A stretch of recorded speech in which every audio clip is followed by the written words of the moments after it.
You know exactly what I'm talking about. That gnawing feeling. The one that creeps in when you scroll through your feed, see the curated perfection of someone else's life, and suddenly, your own reality feels insufficient. You see the polished cars, the exotic vacations, the effortless success, and a whisper starts in your mind. I should have more. It's a whisper that can grow into a roar, a relentless demand that echoes through the corridors of your daily existence. We are bombarded, constantly, with the narrative of accumulation. More money, bigger house, faster car, better job, more followers, more likes, more everything. The modern world has engineered a perpetual state of wanting, a sophisticated system designed to make us feel perpetually behind, perpetually needing to acquire, to achieve, to outpace. This relentless pursuit, this frantic scramble for external validation, for tangible markers of success, it's exhausting. It's a treadmill that never stops, where the finish line keeps moving further away with every stride. You can hit every target, achieve every milestone, and still, that hollow ache persists. It's the paradox of plenty, surrounded by abundance, yet feeling a profound sense of scarcity. Scarcity of time, scarcity of peace, scarcity of genuine contentment. The very things we chase, the external markers we believe will bring us happiness, often become the very chains that bind us, tethering our sense of worth to the fickle winds of fortune and the fleeting opinions of others. Consider the sheer mental energy expended, the constant comparison, the subtle, and sometimes not so subtle envy, the anxiety that if you stop, if you slow down, if you don't keep climbing, you'll fall behind, you'll be forgotten, you'll be left with nothing. This is the prevailing wisdom, isn't it? The gospel of more. Work harder, earn more, spend more, impress more. It's a seductive ideology, promising fulfillment through acquisition, security through accumulation. But look around. Are the people who have more truly happier? Are they more at peace? Or are they simply trapped in a larger cage, their anxieties amplified by the sheer volume of what they possess, and the fear of losing it all? This script isn't about adding more to your overflowing plate. It's not about another self-help guru telling you to hustle harder, to manifest bigger, to visualize wealth into existence without addressing the fundamental architecture of your inner world. No, this is a different path. It's a deliberate turning inward, a profound recalibration of what true wealth actually means. It's an exploration of the ancient wisdom that whispers a counter-narrative to the deafening roar of modern consumerism. It's about recognizing that the most valuable assets we possess are not found in bank accounts or on balance sheets, but within the quiet, often neglected, landscape of our own minds and spirit. This journey begins with acknowledging the pervasive illusion of external control. We spend so much of our lives trying to bend the world to our will, to manipulate circumstances, to force outcomes, to silence critics, to gain approval. We strategize, we plan, we fret, we rage, all in an attempt to sculpt reality into something that aligns with our desires. Yet, the world, in its infinite complexity and unpredictability, often laughs at our best-laid plans.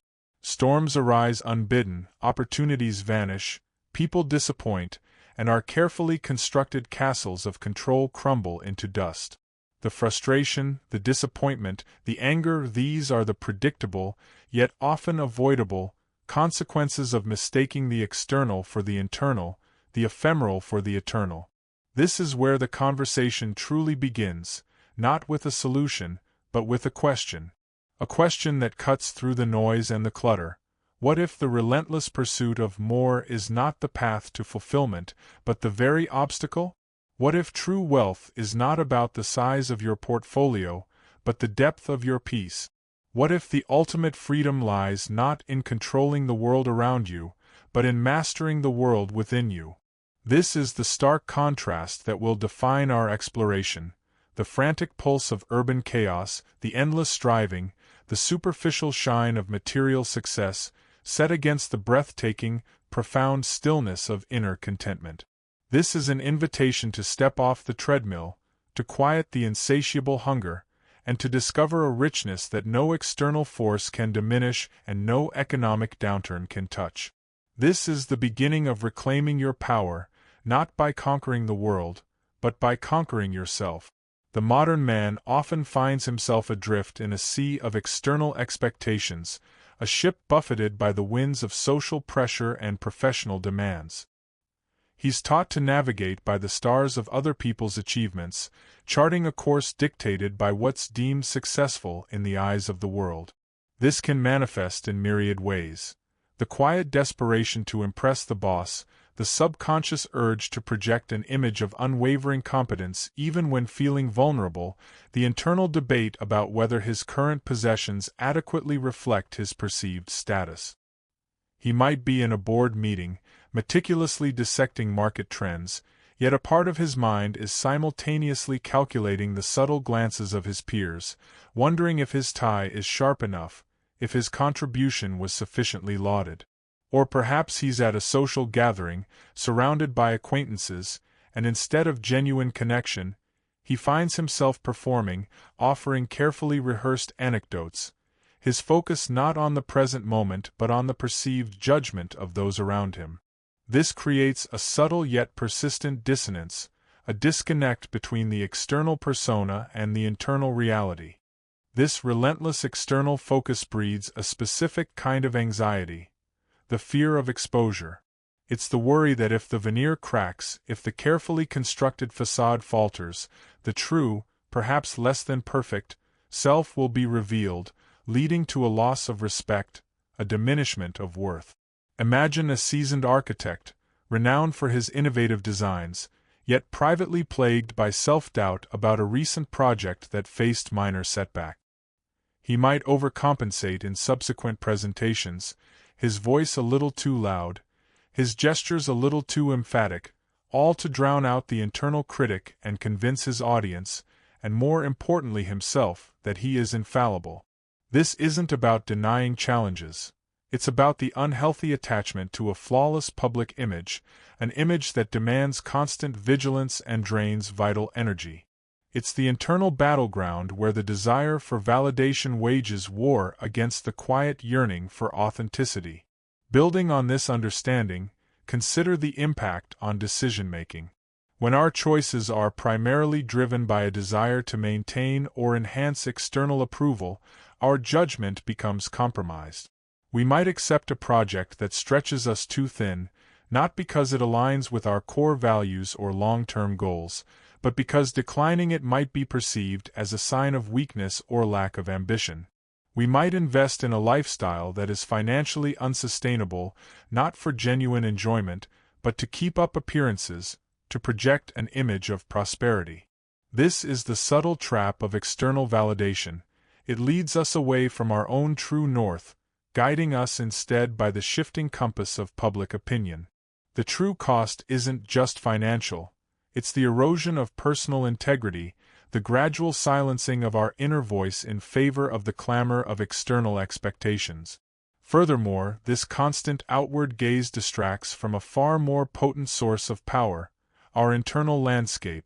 While we are busy trying to control the uncontrollable, the opinions of others, the vagaries of the market, the actions of our colleagues, we neglect the one domain where true mastery is possible: our own thoughts, emotions, and reactions. This is where the ancient Stoic wisdom offers a profound counterpoint.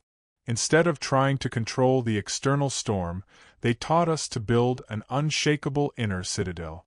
It's about recognizing that while we cannot always choose the hand we are dealt, we can always choose how we play it. This isn't passive resignation. It's active, deliberate self-governance. It's the difference between raging against the tide and learning to navigate the currents with skill and composure. Conversely, when we shift our focus inward, the nature of our challenges transforms. A critique that once felt like a personal attack can become valuable feedback. A setback that once threatened to derail our entire trajectory can be viewed as a learning opportunity. The pressure to perform diminishes, replaced by the quiet satisfaction of acting with integrity and purpose. This is not about becoming indifferent to the world, but about cultivating a robust inner resilience that allows us to engage with the world more effectively, more authentically, and with far less internal friction. The energy once spent on maintaining a fragile external image can now be channeled into genuine growth, meaningful contribution, and the cultivation of a profound sense of inner peace. The internal landscape, once recognized as the true domain of power, presents its own unique set of challenges, often subtler than the overt pressures of the external world.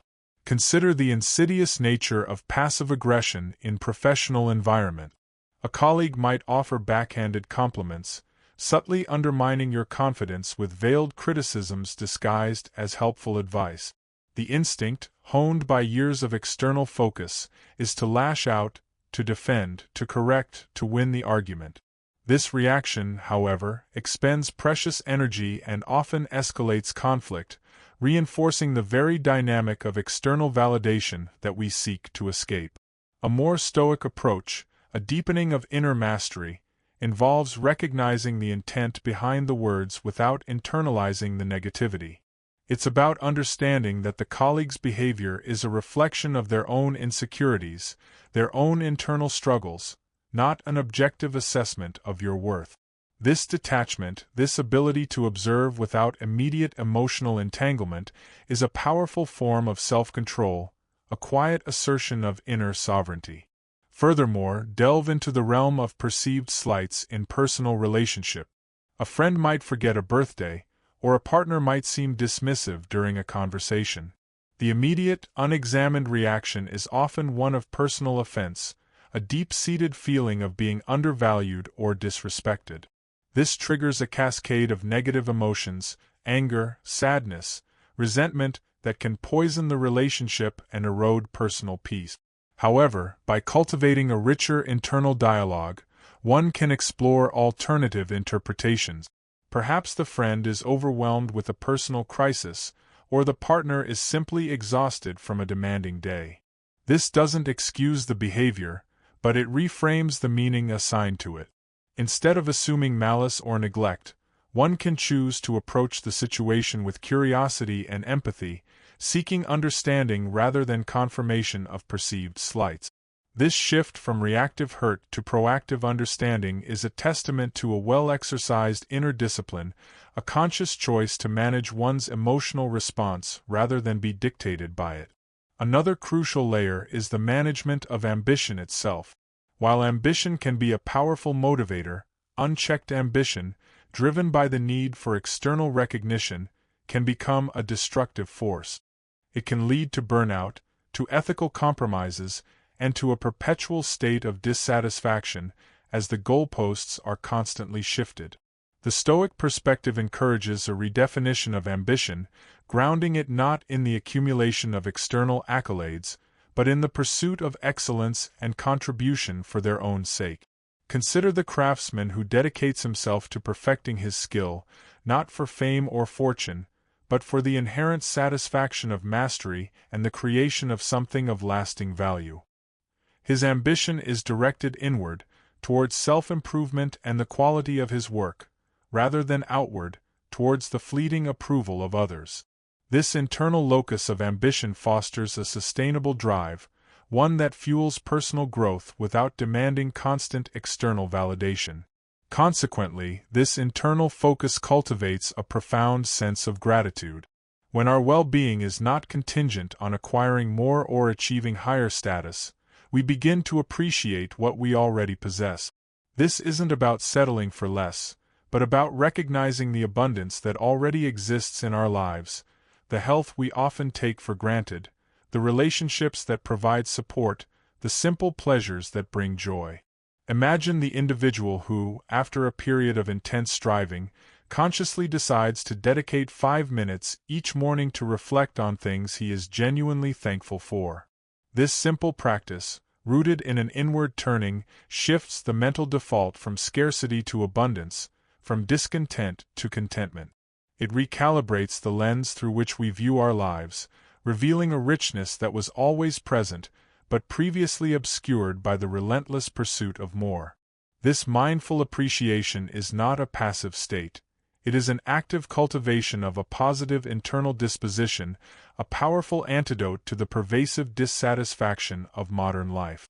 The constant internal dialogue, the ceaseless stream of thoughts, often operates on autopilot, a default setting inherited from societal conditioning.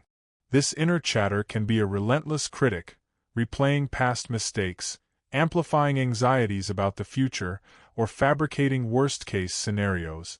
It's the mental equivalent of a scratched record, stuck on a loop of negativity. Now, consider how this applies when you face unexpected setbacks in your career, a project delay, a critical performance review, or even the sting of redundancy. The untrained mind immediately defaults to catastrophic thinking. I'm a failure, my career is over, no one will hire me. This internal narrative, unchecked, can paralyze action and foster a deep sense of hopelessness. However, by consciously engaging with this internal monologue, by applying a form of mental triage, a different outcome becomes possible. This involves a deliberate practice of observing these thoughts without immediate judgment or identification. Instead of accepting the failure narrative as fact, one can question its validity. Is this thought 100% true? What evidence do I have to support it? What evidence contradicts it? This cognitive deconstruction isn't about denying reality, but about disarming the power of irrational belief. Think of it as a seasoned detective meticulously examining evidence, rather than a panicked bystander accepting the first dramatic conclusion. This disciplined inquiry allows for a more rational assessment of the situation, paving the way for constructive problem-solving rather than emotional overwhelm. Moreover, the practice of mindfulness, when applied to moments of social interaction, offers a potent shield against the corrosive effects of comparison and perceived judgment. It's easy to enter a conversation already armed with a mental checklist of how one measures up against others. This can manifest as a subtle tension, a guardedness that prevents genuine connection. For instance, during a networking event, instead of focusing on who has the more impressive job title or the flashier business card, mindfulness encourages a grounding in the present moment. It's about truly listening to the other person, observing their demeanor, and responding authentically, rather than calculating one's own perceived advantages or disadvantages. This shift from outward comparison to inward presence fosters more meaningful interactions and reduces the anxiety associated with social evaluation. A further dimension emerges when we consider the management of our physical energy and its connection to our mental state. The relentless drive for external achievement often leads to the neglect of fundamental physical well-being. Late nights, poor nutrition, and insufficient rest become badges of honor, signs of dedication. This chronic depletion of physical resources, however, directly impairs our capacity for clear thinking, emotional regulation, and resilience. Imagine the entrepreneur pushing through exhaustion, convinced that every moment not spent working is a moment lost. This approach, while seemingly productive in the short term, creates a fragile foundation. When faced with significant stress, the depleted reserves leave him vulnerable to anxiety, irritability, and poor decision-making. Conversely, prioritizing physical restoration through adequate sleep, nutritious food, and regular movement is not a luxury, but a strategic imperative for inner mastery. It's about understanding that a well-rested body supports a calm and focused mind. Consider the athlete preparing for a major competition. Their rigorous training is complemented by meticulous attention to recovery. They understand that peak performance is not solely about exertion, but also about strategic recuperation. This principle applies equally to the demands of modern life. By intentionally scheduling periods of rest and rejuvenation, one builds a deeper reservoir of mental and emotional stamina, enabling a more composed and effective response to life's inevitable challenges. This conscious integration of physical self-care into the pursuit of external goals fundamentally redefines what it means to be truly powerful and resilient. The landscape of personal finance, when viewed through the lens of Stoic principles, reveals a fascinating paradox. We are conditioned to believe that financial security is achieved through relentless accumulation, higher salaries, bigger investments, more assets. This external focus, however, often breeds a peculiar kind of insecurity. The more one accumulates, the more there is to lose, and the greater the fear of that loss becomes. This perpetual anxiety, this state of being a slave to one's possessions, is the antithesis of true wealth. Consider the high net worth individual who meticulously tracks every fluctuation in the market, his mood tethered to the daily performance of his portfolio. His wealth, rather than providing freedom, has become a source of constant vigilance and stress. He is not the master of his money. His money is the master of him. This brings us to the concept of voluntary simplicity, a practical application of Stoic detachment. It's not about asceticism or deprivation, but about a conscious choice to live with less, thereby freeing oneself from the anxieties of acquisition and maintenance. Imagine a seasoned executive who, at the height of his career, chooses to downsize his sprawling home and significantly reduce his material possessions. This isn't a sign of decline, but a strategic liberation. By shedding the burden of excessive upkeep, the constant need for replacement, and the social pressure to maintain a certain lifestyle, he reclaims significant time and mental energy. This reclaimed capacity can then be redirected towards more meaningful pursuits, personal growth, deeper relationships, or contributions to his community, activities that genuinely enrich his life, independent of monetary value. Furthermore, the Stoic approach to financial planning emphasizes resilience over optimization. Instead of striving for the absolute highest possible return on investment, which inherently carries greater risk, the focus shifts to building a robust financial buffer. This means prioritizing liquidity, maintaining a manageable level of debt, and having contingency plans for unexpected events. Think of it as building a fortress rather than a high-rise. The fortress might not reach the same dizzying heights, but it is far more secure against the storms of economic uncertainty. This mindset allows for a greater sense of peace, knowing that one is prepared for adversity, rather than constantly chasing marginal gains that expose one to greater vulnerability. It's about creating a financial foundation that supports inner calm, not one that amplifies external anxieties. Consequently, the perception of scarcity is fundamentally altered. When wealth is defined not by the quantity of possessions but by the quality of one's inner state and the freedom from excessive wants, the feeling of lack diminishes. Consider the individual who derives immense satisfaction from mastering a new skill, spending time in nature, or engaging in meaningful conversations. These are experiences that require minimal financial outlay but offer profound personal enrichment. His contentment is not derived from what he has, but from how he lives.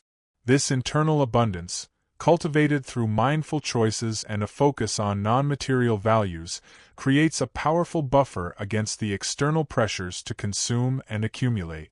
It allows him to observe the material pursuits of others with equanimity, recognizing that their definition of wealth does not align with his own, more sustainable, and ultimately more fulfilling path. Another crucial layer involves the Stoic understanding of what constitutes a need versus a want.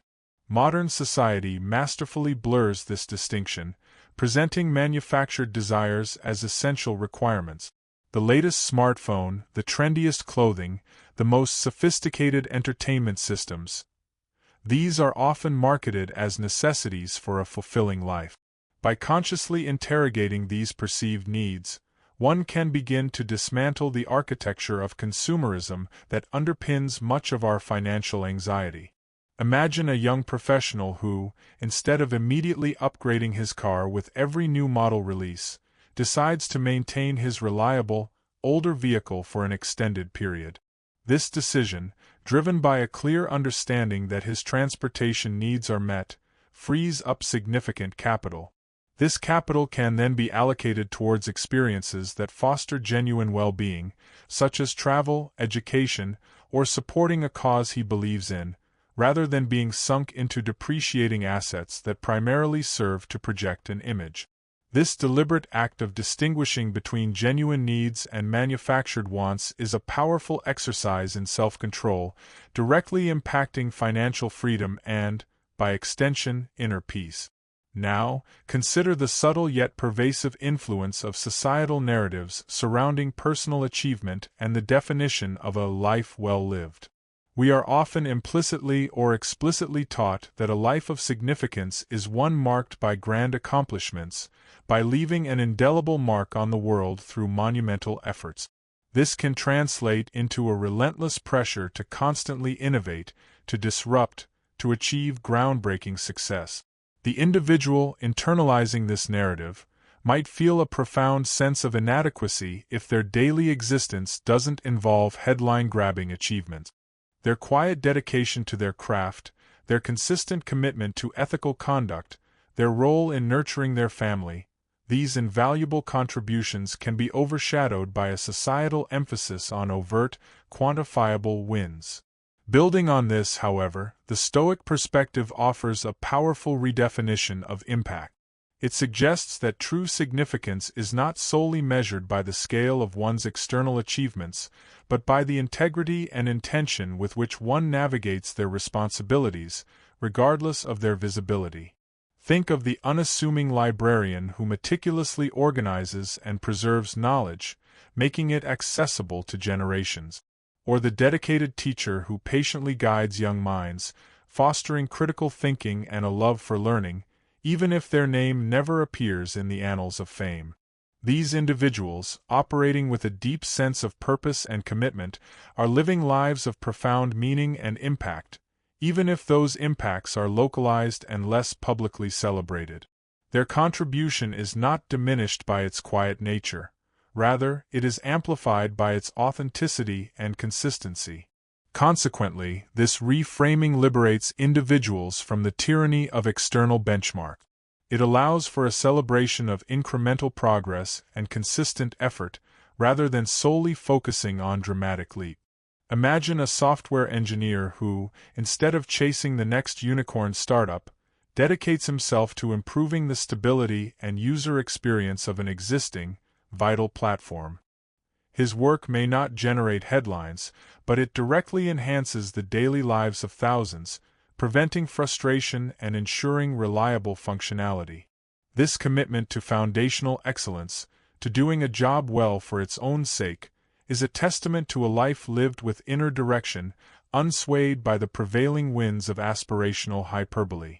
It's about finding fulfillment in the diligent execution of one's role, recognizing that every task, performed with intention and care, contributes to the greater good. Another crucial layer involves the cultivation of what might be termed situational awareness, of one's own emotional triggers and habitual reactions. This goes beyond simply identifying an emotion. It involves understanding the specific contexts and internal narratives that precipitate those emotions. For instance, consider the individual who consistently experiences a surge of defensiveness when receiving constructive feedback on a project. The untrained reaction is to immediately justify, deflect, or even become resentful. However, a deeper Stoic practice involves recognizing the pattern. Here is that familiar feeling. It arises when I perceive criticism, likely stemming from an underlying fear of inadequacy. This recognition is not an end in itself, but the crucial first step in interrupting the automatic response. Furthermore, this heightened self-awareness allows for a more nuanced understanding of how external stimuli interact with our internal predispositions. It's about dissecting the cause and effect chain that leads from an event, say, a pointed question from a superior, to an emotional state, perhaps anxiety or irritation. By pausing to analyze the intervening thoughts, they must think I'm incompetent, this could jeopardize my promotion, one can begin to decouple the external event from the internal turmoil it generates. This analytical approach, akin to a scientist studying a reaction, allows for the introduction of a more rational, less reactive, response. The goal is not to suppress emotions, but to understand their origins and to choose a response that aligns with one's values and long-term well-being, rather than being swept away by immediate, often irrational, impulses. This deliberate cultivation of discernment transforms potentially disruptive emotional episodes into opportunities for self-mastery and growth. Reflecting on this journey so far, we've navigated the intricate currents of modern ambition, tracing the often unseen pathways that lead from external pressures to internal unrest. We've glimpsed how the relentless pursuit of more, a narrative deeply ingrained in our contemporary consciousness, can paradoxically diminish our sense of genuine abundance. The constant calibration against perceived benchmarks, the subtle art of performance, and the energetic drain of seeking validation from without have been illuminated not as inherent flaws in human nature, but as consequences of a misplaced focus. In light of these insights, the path forward becomes clearer, not as a rigid set of rules, but as a subtle yet profound recalibration of perspective. The seeds of discontent, often sown in the fertile ground of comparison and external expectation, find their counterpoint in a different kind of cultivation, a one that nurtures resilience from within. The energy once expended on managing appearances or wrestling with uncontrollable circumstances can, with conscious redirection, be channeled into building an inner fortitude, a sanctuary of calm that remains unshaken by the external tempest. This isn't about disengagement from the world, but about engaging with it from a position of inner strength and clarity, a position where one's sense of worth is no longer a fragile commodity subject to market fluctuations. Drawing these strands together, we see a convergence towards a fundamental principle, the power inherent in mastering our internal landscape. It's akin to understanding that true navigation isn't about commanding the tides, but about skillfully piloting the vessel, adapting to the currents, and maintaining a steady course regardless of the weather. The anxieties that once seemed insurmountable begin to lose their grip as we recognize the locus of control resides not in bending the world to our will, but in mastering our reactions to it. This shift fosters a quiet confidence, a deep-seated assurance that is independent of external validation or material accumulation. As we pivot towards the final reflection, consider the cumulative effect of these explorations. The scattered fragments of discontent begin to cohere into a recognizable pattern, revealing not a destiny of perpetual striving, but a potential for profound peace. The initial impetus for seeking more, often driven by a perceived lack, transforms into an appreciation for the sufficiency that already exists. This journey has illuminated the often overlooked truth that the most enduring forms of wealth are not those that can be counted in digits, but those that reside in the quietude of a well-governed mind and the resilience of an unperturbed spirit. The implications are far-reaching, suggesting that the ultimate frontier for personal growth and lasting satisfaction lies not in expanding our external horizons, but in deepening our internal world.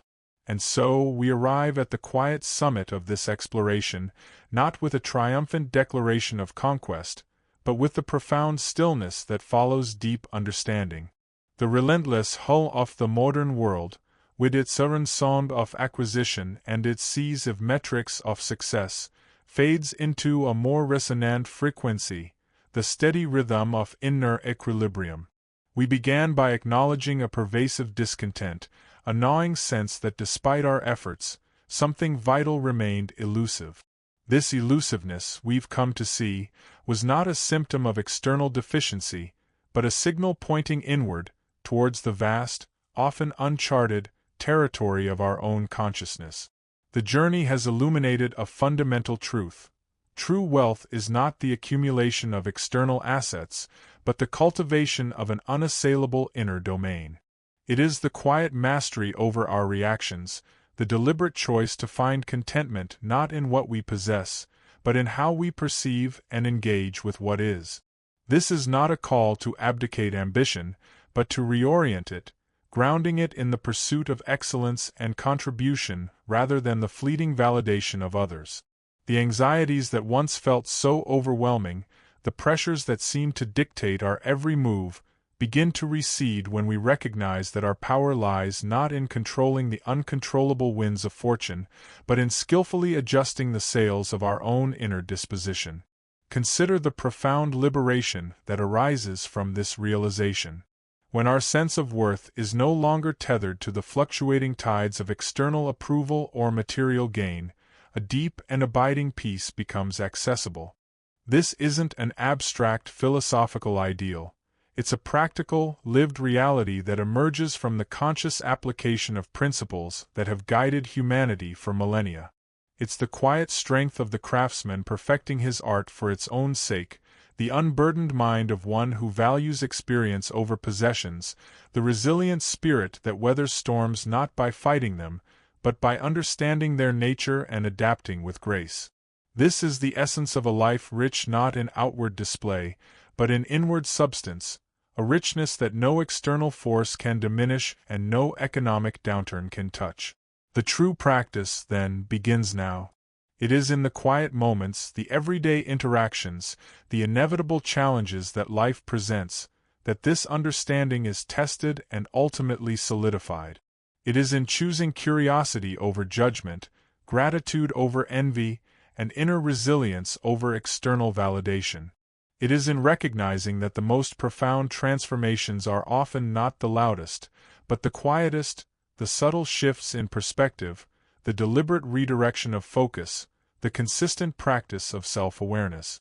This is the path to an enduring sense of abundance, a life lived not in the perpetual pursuit of more, but in the profound appreciation of enough. The ultimate freedom, we discover, is not in acquiring the world, but in mastering the self. Subscribe and leave your like.